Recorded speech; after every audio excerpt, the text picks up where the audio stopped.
Hello and welcome to our Lunar Reflections podcast, where we'll be journeying with the moon while Jupiter is in Cancer. Each month, we'll release an episode to coincide with the new moon, and today's episode is the moon in Leo. I'm Tara, an astrologer from the UK. I'm Helen, also known as Heliodora, and I'm an astrologer from Scotland in the UK. So today's episode is going to be split in two, and the first half, I'll do a deep dive on the Leo new moon with some personal reflections, followed by Helen, who will come in with some interesting celebrities with their moon in Leo, but we'll be jumping in each other's parts and just seeing where this goes. But before we start, I do want to talk about Uranus and the lunar return. So, as you know, Uranus moved into Gemini on the 7th of July, and we're actually both Uranian. So, I have a moon Uranus conjunction, and you, Helen, you have an MC Uranus conjunction part of your stellium. And I think it's really interesting that when Jupiter moved from Taurus into Gemini, it occurred while Scorpio was moving into Sagittarius. So again, we both had Uranus show up quite prominently in our lunar returns. And for those of you listening, the lunar return is a snapshot of the month ahead. So it's very similar to the solar return, but it just looks at the month. And I find it really quite compelling how it can kind of show up themes. And so while Uranus is now in Gemini, my lunar return has still captured that 29-degree Taurus. And my lunar return is a Taurus rising chart. So it's got Uranus completely on the ascendant. And it was really interesting because there's definitely been a sense of kind of disrupted emotional liberation this month for me, especially around work. Uranus has been in my 10th house for the last 7 years, and there's definite kind of loose ends that need tying up. And I thought it was really interesting that Uranus was on the MC in your lunar return. So how have you found this kind of first few weeks with Uranus in Gemini? Yeah, it's interesting, and you picked that up, that similarly, my lunar return also captures that anaretic Uranus, and for me, that's the last of Uranus opposing my natal moon. Whereas now it's moved into Gemini, it's doing something slightly different. It's applying to my IC, but also it walked over the threshold hand in hand with my secondary progressed moon. So there's still moon Uranus stuff going on, and the angularity in the chart, I think, just highlights how continuingly significant that is for this month. Yeah, so I just, we'll talk about lunar returns, throughout this series, but it does really start to track, and you can kind of see, okay, so what's this next 4 weeks going to look like for me? And I've just found it really fascinating. So I think, especially with this Uranus energy that's been kind of electrifying, it's just been really cool to see how that's kind of shown up in both of our lunar returns. Obviously, with our moon so close, our lunar returns are often very similar. So moving on to the Leo new moon energy. So, really excited to record this episode. So, Leo is a fire sign. So, that is creativity and passion. It's also a fixed sign. So, there's definitely an element of determination and resistant to change. And it's ruled by the sun. So, purposefulness and a sense of self. If we have a look at the astrology for this new moon, it's taking place on the 24th of July and it's happening at 2 degrees Leo. So this means it's forming an exact opposition with 2 degrees Pluto in Aquarius. And when you have this kind of moon Pluto aspect, there's definitely a sense of emotional intensity, which can feel challenging, but also emotional breakthroughs. And not to mention, we also have this Mercury retrograde that is getting pulled into this whole kind of Leo energy. So while this new moon feels like planting the seed, this Mercury retrograde is kind of like the continuing story of that. And whenever we have a Mercury retrograde, it invites us to revisit, rewrite, and remember. And we are actually recording this the day Mercury stations retrograde.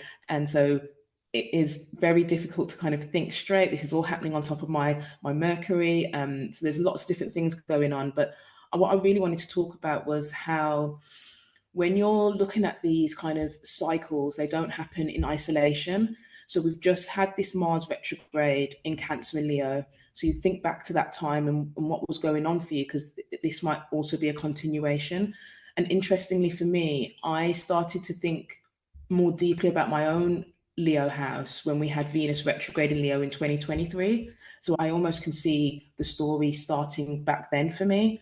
And then next year, we also have the South Node moving to Leo, July 2026. So there's a whole story here kind of wrapped up in this chart, which I think is super interesting. So what are your thoughts about this new moon in Leo?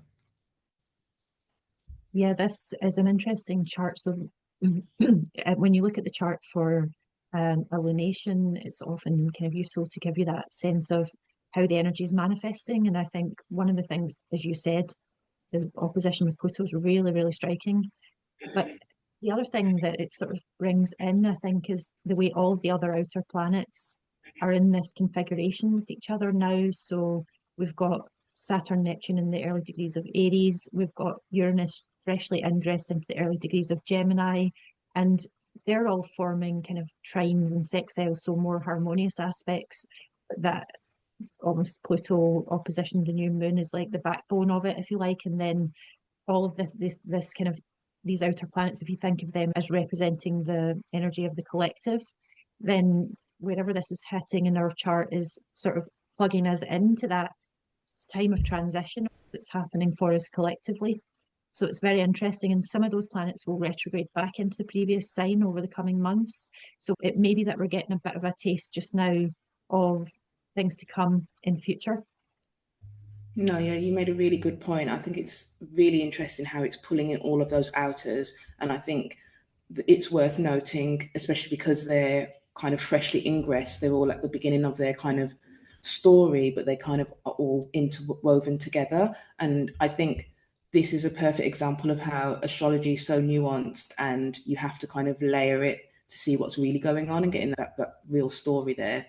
So I would invite listeners to look at your Leo and Aquarius houses to see which themes are being ignited here during this new moon. And especially those with early degrees in those fixed signs. So that's Leo, Aquarius, Scorpio, and Taurus. You are probably more likely to feel the impact of this new moon, maybe louder than others, depending on what your individual chart is. And it's interesting what you said about the collective, because when I think of Leo and Aquarius, I instantly think of individualism versus collectivism. And so I feel that that kind of reiterates through these kind of outer planets aspecting this very personal kind of Leo new moon. So I think that's super interesting. I do think this new moon is asking, can I really show this part of me and still be loved? I think this is a theme centered around the idea of performance and how that's linked to the Leo archetype. And I was reflecting on this and I was thinking how performance can be both survival and a prison, because we often are rewarded for the version of us that performs, and then there's this question of, can you risk being real? And it's hard sometimes because, you know, quite often we perform as a way to survive whatever's happening in our kind of immediate environment, but then you can get kind of tied into it almost like a prison where you keep doing the same things, but really it's, am I being authentic? And I will talk about authenticity a bit later, but I just want to talk a little bit about where it's happening for me. So, as you might know, I'm a Leo rising and I've got a first house stellium. So, not only is my ascendant in Leo, I have the Sun, Mercury, and North Node there. This is all opposing my South Node in Aquarius in the seventh house. And I would say that when this first house is illuminated, there's definite themes of kind of deep transformation regarding my relationships, but through the lens of how I view myself and my own identity. And because Mercury's stationed at the same degree as my natal Mercury, it feels deeply personal. And it feels like this is a time to reclaim my voice and to stop being afraid of showing who I really am and having more self belief. So I feel that this platform's the perfect way to do this. And it just feels timely that we're recording it now. Um, I think authenticity over performance and heart-led presence over perfection is also things that I'm kind of thinking about at the moment. And what's interesting is this upcoming full moon in Aquarius is actually on my birthday at the same degree as my sun. So there is, again, this continuation. And I would invite listeners to look at different transits and aspects that are happening because they do kind of all weave in together. Where is this new moon happening for you? So for me, the full moon is in my 8th house, opposing Pluto in the early degrees of my 2nd house. So it's activating the almost the same tension you referenced between individual and collective, but in the theme of resources. So I think whereas the 2nd house can be my resources, my salary, my wages, or my assets, and the 8th house is where whatever we have is interconnected with what everyone else has. It's where we find the finances that we share with business partners, with life partners, stocks, shares, insurance, inheritance, all that kind of thing, as well as obviously death in the literal and symbolic sense. And I think the symbolic one is most apt for me in the way that this is showing up. As well as that, I've got Saturn in the early degrees of Scorpio, so there's kind of a T-square type configuration happening there. And the last thing that kind of struck me about this configuration in my own chart is that obviously the chart of the lunation itself, certainly in the UK, is lining up with my chart as Capricorn rising. So it's the same houses. And I think that's just underscoring the significance of the house placements for me. The sun moon midpoint in my chart is in the early degrees of Aquarius. And I think it's interesting. The new moon, which is a sun moon conjunction, posing that sun moon midpoint, is just bringing out those tensions between the lunar and the solar, our emotional needs versus the more kind of going out into the world and achieving things needs, and sort of folding into those 2nd house, 8th house significations. No, that all makes so much sense. And I think it's really interesting to get different people's experiences depending on their own individual chart. It can feel so very different. So I'm going to talk a little bit now around like personal insights. And when you start kind of getting into astrology, you start to notice, lots of little patterns. And you may notice that there's certain signs or placements that you are either attracted to or drawn to, or they're drawn to you. And hands down, the number one placement that is for me is Leo moons. So they are my absolute favorite. And I don't know if it's because they just illuminate and light up my first house stellium, but I just really enjoy, everything that they have to offer. So I've given birth to a Leo moon. My daughter's a Leo moon. I've married a Leo moon. So my husband also is one. But I've also got like a best friend and loads of close friends with Leo moons. And so there's definitely an affinity there. And so in terms of like general observations, they've got really big hearts, very generous. I love their fun-loving nature and extremely expressive. I love the word expressive to kind of relate to Leos. And so for my daughter, she was actually born on a full moon. And so she does have this kind of opposition to her sun. And I think when you look at Leo moons, you should always look at the sun as its natural ruler to see what it's doing. And, picking up on your point, when the moon is fully opposing the sun, you do get this dynamic between emotional needs versus sense of self.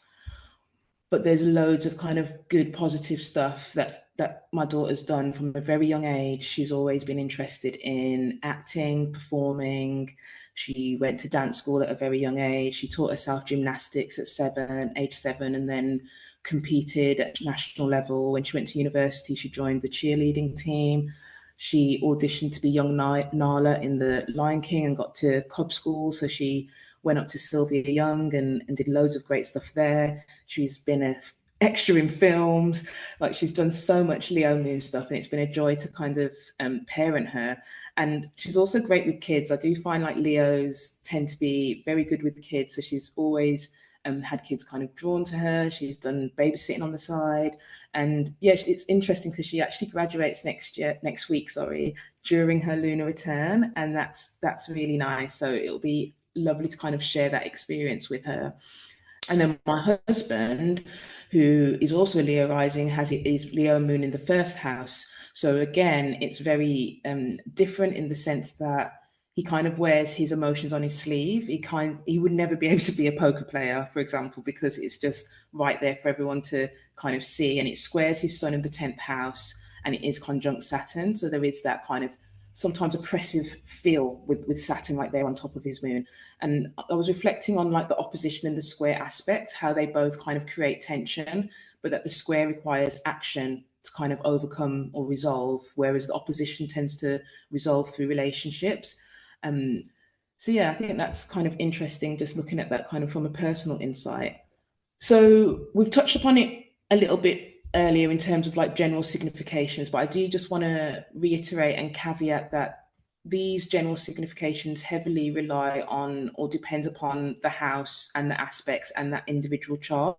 So for example, a Leo moon in the eighth house is going to feel very different to a Leo moon in the fifth house, especially with, you know, Capricorn rising versus Aries rising, for example. But the Leo moon definitely has this emotional need for warmth. And I think there's an important but sometimes forgotten aspect of the Leo moon is that they're very protective of their loved ones. Family and childhood memories and nostalgia are also really important. And while this is usually associated with the sign of Cancer, I think that they both similarly have this kind of connection with family, but maybe through a slightly different lens. So when we're talking about Leo, it's often through loyalty. There's a high kind of sense of loyalty, but also pride in their family and offspring, versus the more kind of traditional caregiving slash emotional security that we might find in Cancer. So I think that kind of moves on to a really important point in terms of Leo and Cancer and those houses in your chart, because unlike all the other signs where they share a planet, for example, you've got Gemini and Virgo, both ruled by Mercury, Aries and Scorpio, both ruled by Mars. You then have Leo and Cancer, the luminaries, where they're individually ruled by the sun and the moon. And I always think about the Leo house asking, who am I? And the Cancer house asking, where do I belong? They're both really fundamental questions. So relating this back to kind of memories and nostalgia, what's really interesting is during the full moon, as well as during the new moon, as well as attending my daughter's graduation, which will be, you know, I'm so proud, is I'm actually going to go and visit my cousin who is an only child, same as me. So we kind of grew up together as sisters. And it's quite nice that we're kind of reconnecting under this Leo moon, because it is, for me, kind of connected with like childhood memories. Yeah, so how do you view your Leo house? So yeah, the first thing to say about that is there's no planets in my eighth house, and I think, you know, in those instances we tend to think about the ruler. So my ruler of the eighth Leo is the Sun in Aries, which is in the fourth house. And I think there's a couple of things about this. When you're a kind of earth rising, all your fiery houses are kind of dark houses. And I think that growing up as a Capricorn rising, you tend to absorb the message somehow that the version of you that's most acceptable is the sort of responsible, mature, level-headed, stoical kind of version of you. And some of those kind of more elements around creativity and self-expression tend to get a little bit submerged through that. And so there's a kind of an introverted energy. And it means my relationship with the sort of performative element of me is quite inhibited, I would say, but it can come out, you know, through, for example, transits through Leo will spark off my Aries and Sagittarius planets in a series of grand trines, and synastry as well. I tend to get on very well with people with Leo placements, although interestingly, I don't know any Leo moon placements that I'm aware of, but a lot of Leo suns and Leo stelliums and Leo risings in my life. And I think that's partly for that reason, because they can bring out that sense of self-expression in me that maybe others wouldn't as easily access. That's a really, really important point, and I love that you've been able to access the house through others. And I think that's a really important point, because we do, as astrologers, get asked quite often what it means to have an empty house. And it doesn't mean that it's not important, it just means that it might require transits or other people with those placements to kind of bring that kind of element out. And I certainly find that with Pisces and Capricorn and Gemini, where I've got completely nothing there. But I do tend to, especially Pisces, like get attracted to that kind of energy. So I think all of that kind of makes sense. Thinking about the Leo new moon and how it's kind of related to that sense of inner child and, that joy, I was thinking about, the last time I let myself be unapologetically joyful without needing to be good at it or without feeling self-conscious. And I did struggle. And I think this new moon is kind of inviting us to do that without judgment and to, yeah, just to kind of rethink our idea of fun and joy. And I know it can be difficult in the current climate. It can feel difficult to do that. But I think that's when we need it more than anything. We need the joy of taking risks, having emotional creativity, and rediscovering fun after burnout. So many of us are currently burnt out, and it's hard to kind of make that time. So I'm hoping that this new moon can kind of help, yeah, spark that a little bit. I think it speaks to reclaiming our joy and reconnecting with the parts of ourselves that want to shine just because it feels kind of good to glow, not because of any other kind of external validation. And as I was kind of thinking about this, I don't know why, but this Bible passage just like randomly popped into my head, from Corinthians, which is, when I was a child, I spoke as a child, I understood as a child, I thought as a child, but when I became a man, I put away childish things. And I guess the kind of underlying message is around, growing up, putting aside immaturity, selfishness, etc. But I do wonder if by doing that, we also put away the positive and the goodness of being a child, that awe and wonder that we had when we were younger, trying new things. So I'd love to invite listeners to just remember a moment when they were fully immersed in joy, whether that was dancing, painting, singing, imagining, before judgment stepped in. I used to write myself or write a birthday list as a child. I mean, come on, I've got a Leo stellium, obviously, but that stopped when I was like 16. And this year I wrote a birthday list for the first time and it felt so good. And I was like, yeah, why should birthday lists just be for the young? It made me feel good. And so I think moving forward, I'm just gonna lean into that more and not kind of judge myself on the things that make me happy. So, what did you love as a child that still lives in you now? Those are things I've been to some degree reconnecting with. So books is a thing that I was really crazy about when I was a child. I used to spend my pocket money on secondhand books. And now as a kind of adult, I'm in a position to collect books again and I love them. I love reading and I love owning, I love holding, I love looking at books, I just love them.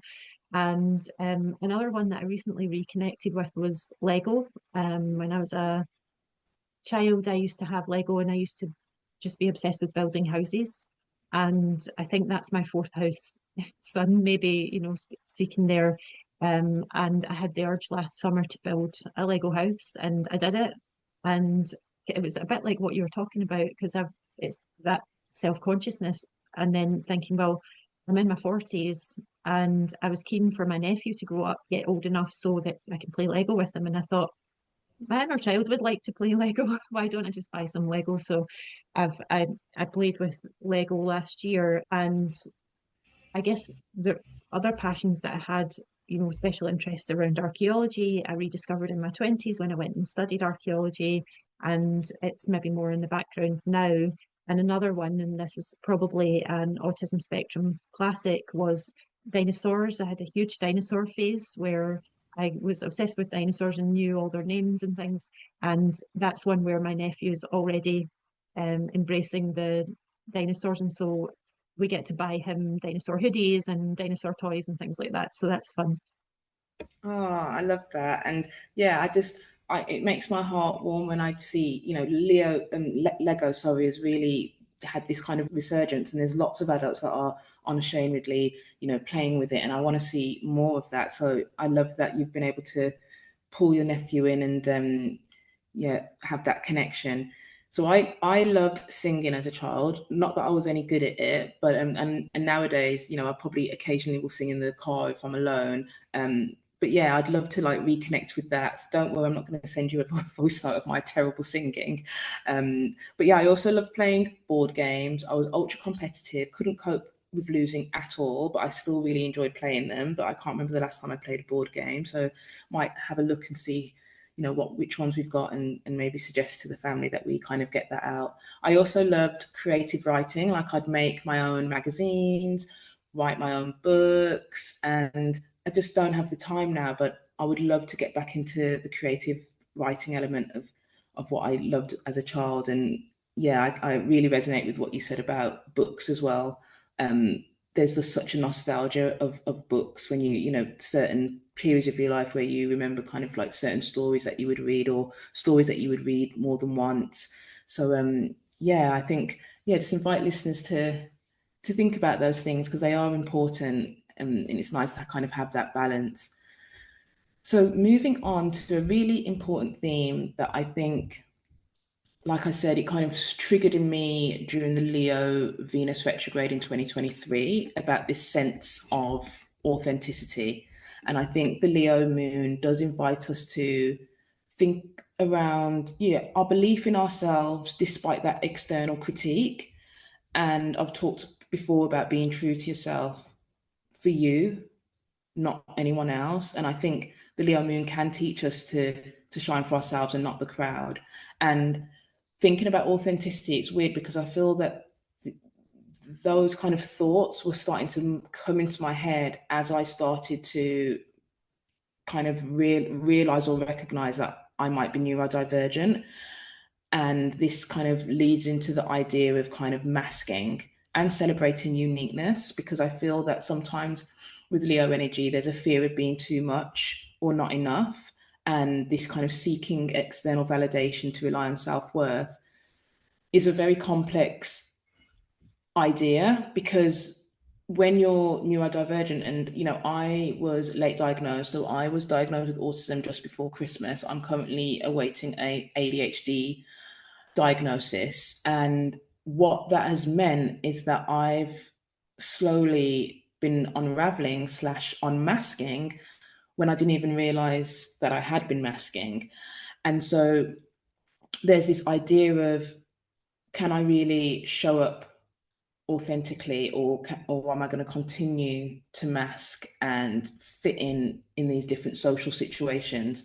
And it's been hard. It's not something that happens overnight, and especially because it's something so subconscious that you have to kind of, for me anyway, really make a conscious effort to think, okay, I'm in a safe space here. I can maybe be myself a little bit more. And I think it does link to the idea of safety and the fear of not being judged. But it feels empowering at the same time, because slowly but surely I'm starting to care less about what people think.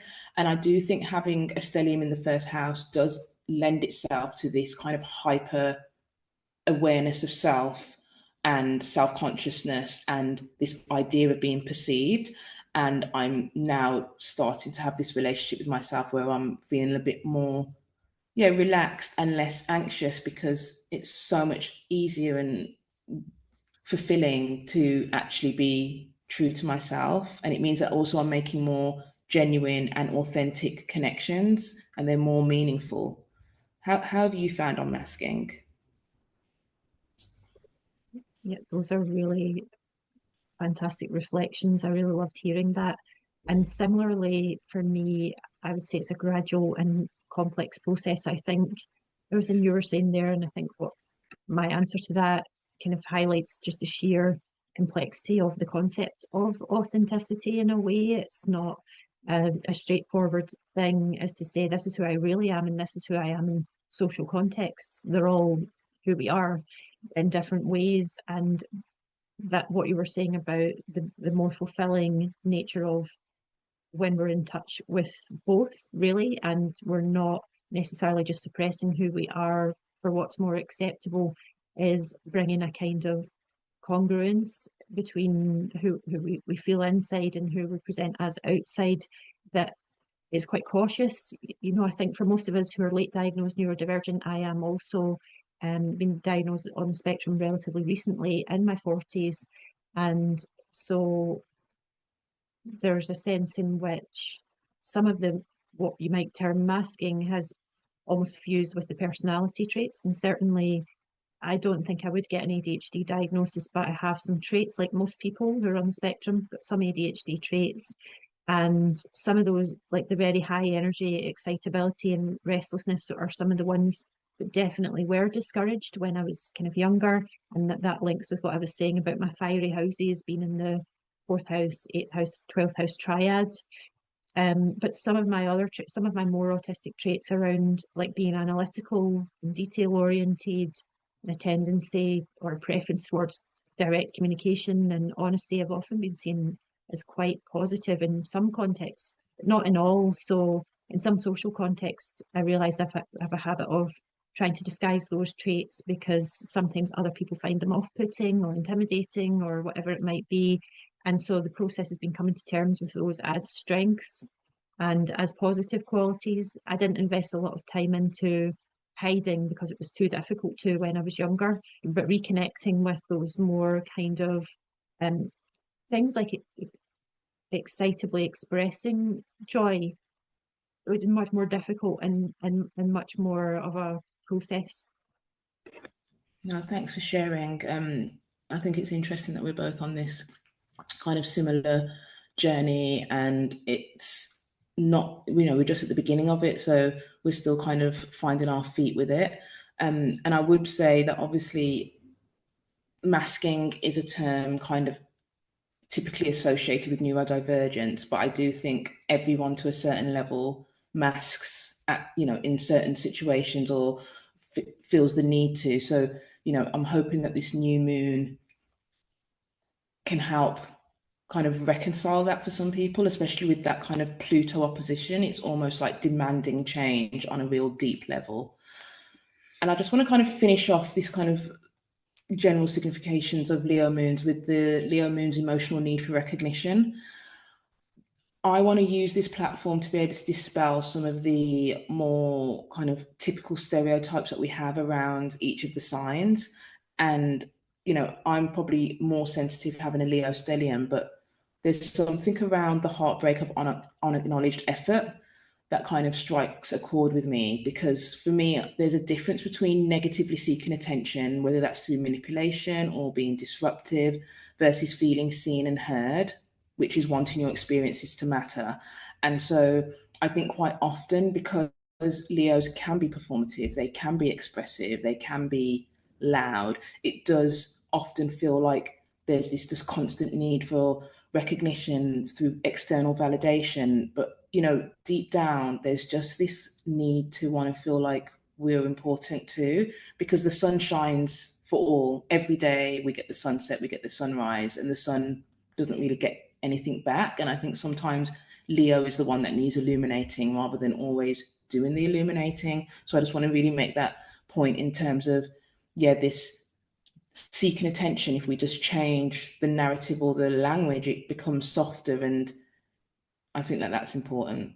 Yeah, I just want to second that, Tara. I think it's really important I think most of us need to hear that at some point, that the need for attention and recognition is a neutral thing that we all have. It can manifest in negative ways, like you said, but we've all had that experience of our contribution to something perhaps being overlooked. And maybe particularly for women and people from minoritized communities, I think we've had that experience regularly. And there's a sense of unfairness to it. And there's nothing wrong at all with wanting what we offer, what we bring, what we radiate out to be recognised.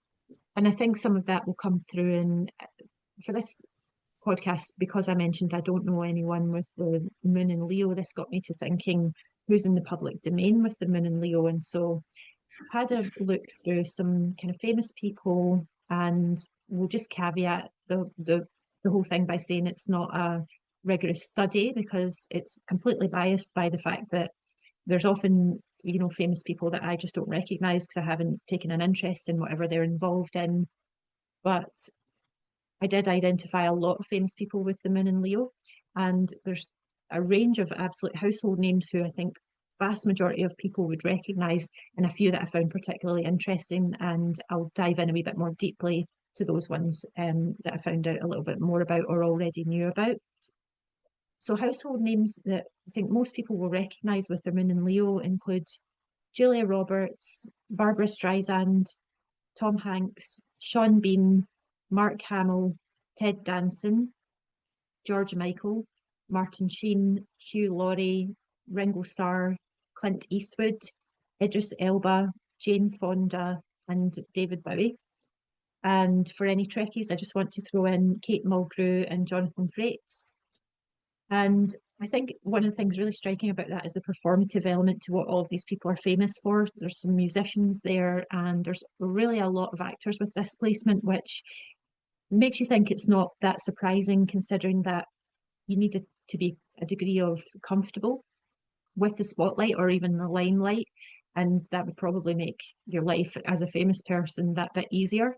I think for me, with my eighth house Leo and my fourth house Sun ruling it, I probably would hate to be famous, and I'd probably be the reclusive type if I was. What about you, Tara? Would you like to be famous?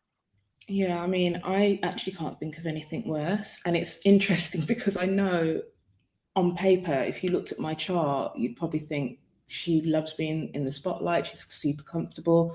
But I much prefer being behind the scenes. And I, like I've mentioned before, I do think sometimes by having planets in the first house, you do feel exposed, you do feel vulnerable, and there's a definite kind of feeling of, oh, do not perceive me. And like I said, I don't mind attention or acknowledgement, but it has to be from the right people in the right environment, in the right situation. And being famous, you kind of lose the control of that. And I just would hate that kind of intrusive nature of being famous. So no, I mean, I'd like all the other nice things that come with being famous, like the money, etc. But the actual fame, I don't think so. Yeah. And it's not to say, so some of the Leo moons, they may be comfortable enough in the spotlight, but I guess one of the significations of Leo is courage. And I guess for anyone to put themselves out there and to get on a stage and perform, there's always that element of risk there that necessitates the courage. So one of the things I've loosely drawn out a few kind of themes related to the people that I looked at. So one of them was an interesting number of them were drawn to acting or performance at a young age. So many of the Leo moons began acting young in high school drama clubs. People like Idris Elba and Christine Baranski, another actor, Kate Mulgrew, all in their teenage years. Jane Fonda, first performance was at age 16. Um, in a charity performance with her father. We had people like Ted Danson, who was actually an athlete, then got into acting at university. Sean Bean, Hugh Laurie got into acting at university as well. Martin Sheen, drawn to acting at a young age, but his father disapproved, so he had to run away to New York with money borrowed from a priest to be able to start his acting career.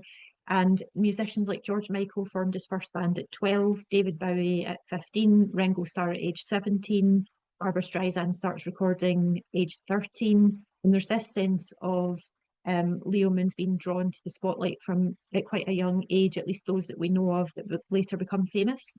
And that aligns, I think, with some of the observations you were making about real life people, with Leo moon as well, Tara. Yeah, that really resonates with my experience of, raising my daughter who is a Leo moon, and it's interesting that you've picked up on how many of them started when they were young, because for me, Leo energy represents that coming of age and growing up. It makes sense that it was all kind of activated during that time for them. So yeah, like I said, my daughter has been performing from a very young age, and while she's studying something academic at university, she's always kept on the sidelines some element of performing, whether that's dancing, singing, um, etc. And then my husband, while he's not so much on the acting side, he's always been into performing in bands. He's a musician, so he plays the violin and guitar, and so he's been in and out of kind of different bands from a very kind of young age. So I definitely see kind of overlaps in both of their charts. So yeah, super interesting.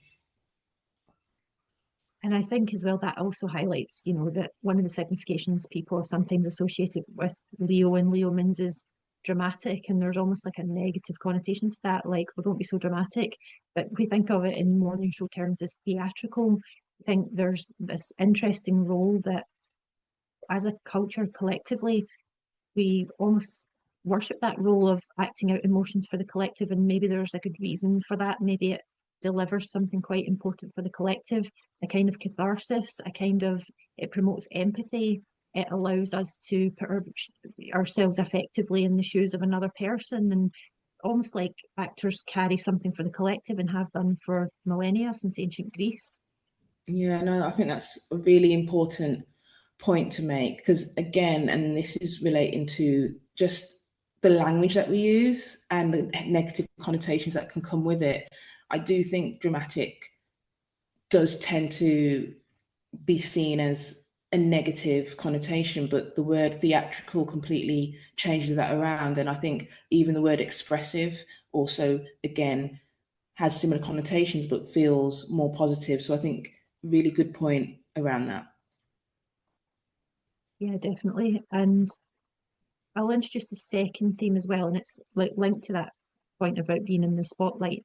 But one of the things that came through with some of these Leo moons I looked at was this sense of what you might term activism, or a strand of some kind of campaigning or attempts to use that platform, that spotlight, for positive change.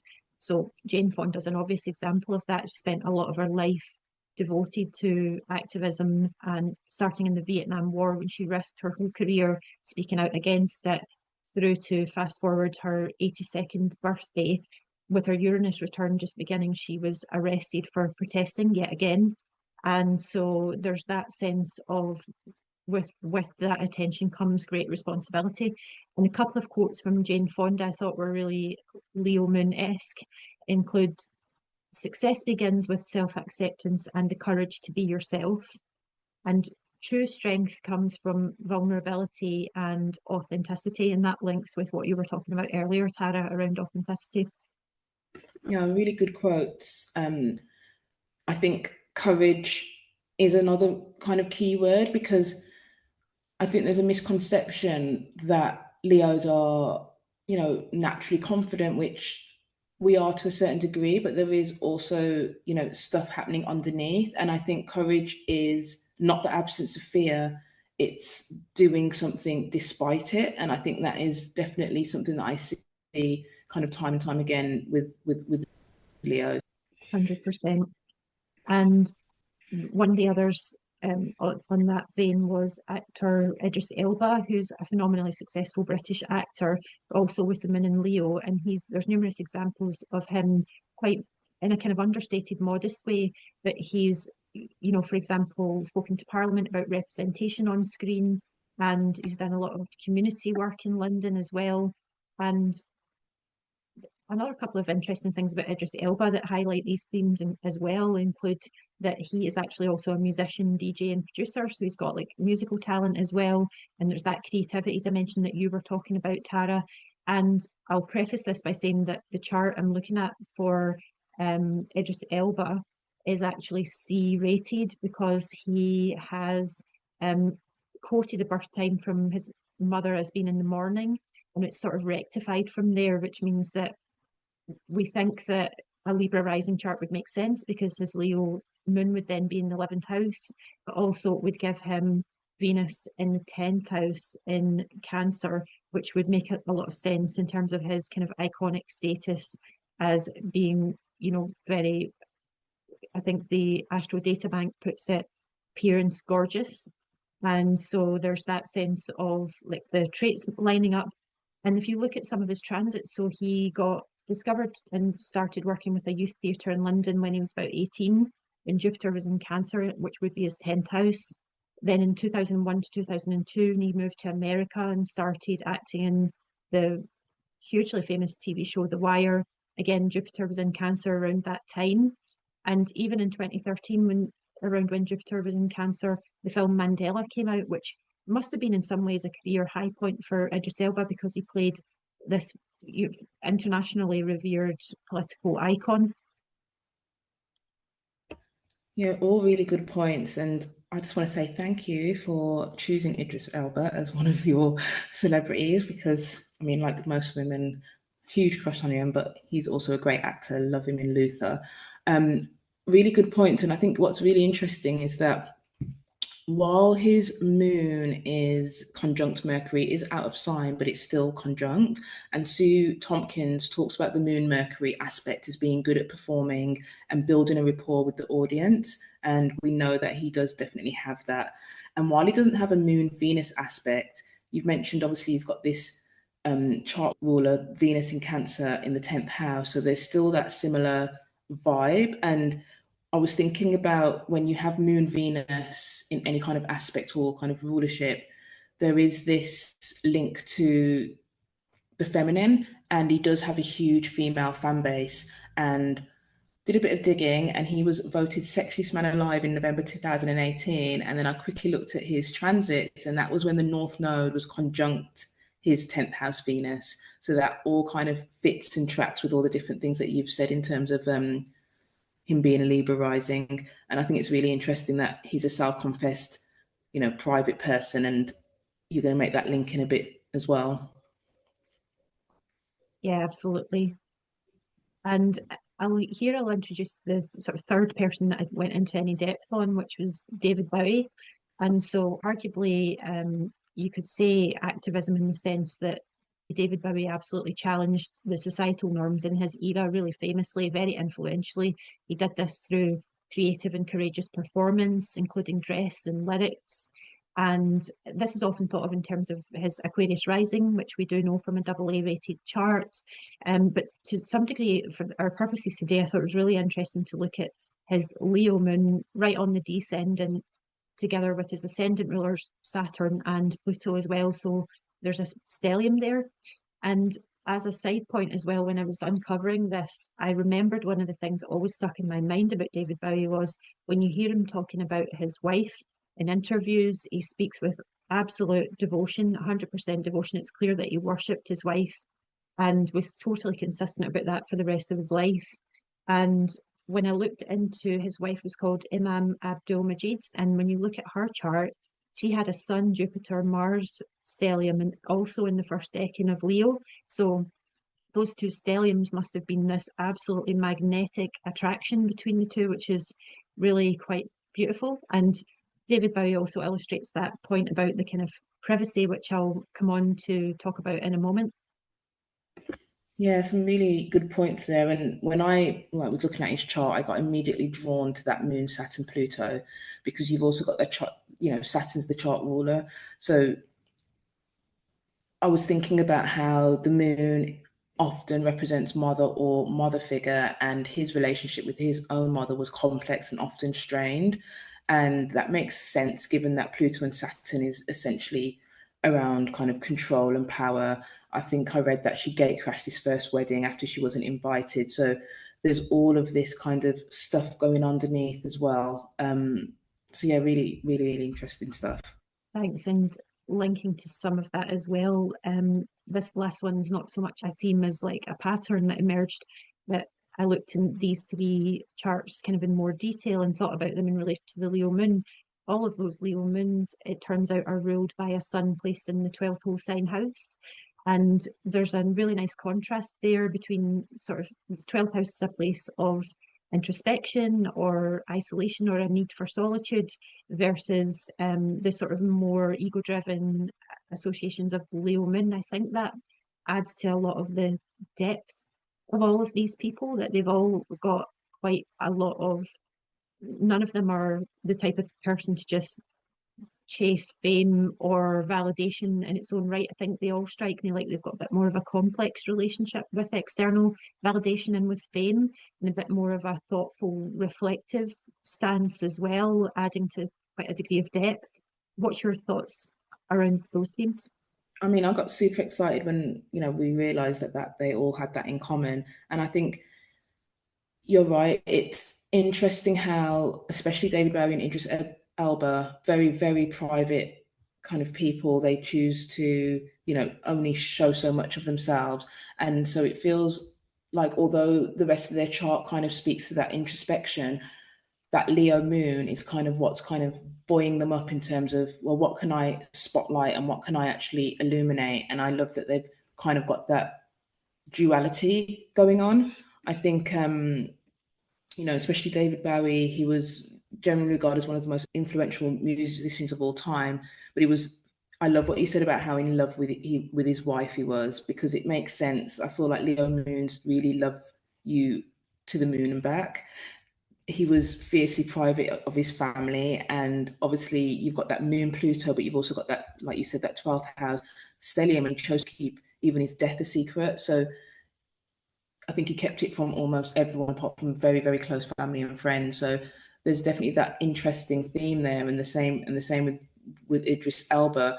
Even though in his interviews he can be quite candid, he's confessed himself that he actually is quite a private person, and that does link back to that kind of 12th house sun there. I did want to just go back to Jane Fonda, because when I was researching, I found some quite interesting facts. I think it's quite interesting as well that she has her moon squares her MC exactly at 21 degrees, and then she's also got a moon Mars opposition, and she was known for being driven. But what really kind of interested me is that she in 1982 released a fitness video, and it was from this fitness video where she used or coined the exercise motto "No pain, no gain." So while it's a Greek saying from a long time ago, she kind of brought it into the public sphere. She made it popular, and she also coined the term "feel the burn." And that video was the highest selling videotape of all time, and it actually changed like video culture. And at the time, she was having an 11th house Jupiter transit aspect in both her 11th house MC and her 8th house moon by sign. And so I do think you can often with Leo placements kind of bring things out into the public sphere and make it popular. And this video in particular is a really good example of that. That's a lovely example. And also when you were talking about those sayings from the exercise video, and even just being hugely famous for an exercise video, thinking about the moon Mars aspects and also the courage significations as well is quite perfect. It is. I think that Moon Mars, I just thought Moon Mars, and you've got this popular fitness video. It's just you couldn't write it. So I hope you've all enjoyed our Leo Moon ramblings. I want to close with a Leo Moon practice. So, if you've got the time, maybe you can sit down and create something for no reason, whether that's a short story, a messy painting, a voice note of a song.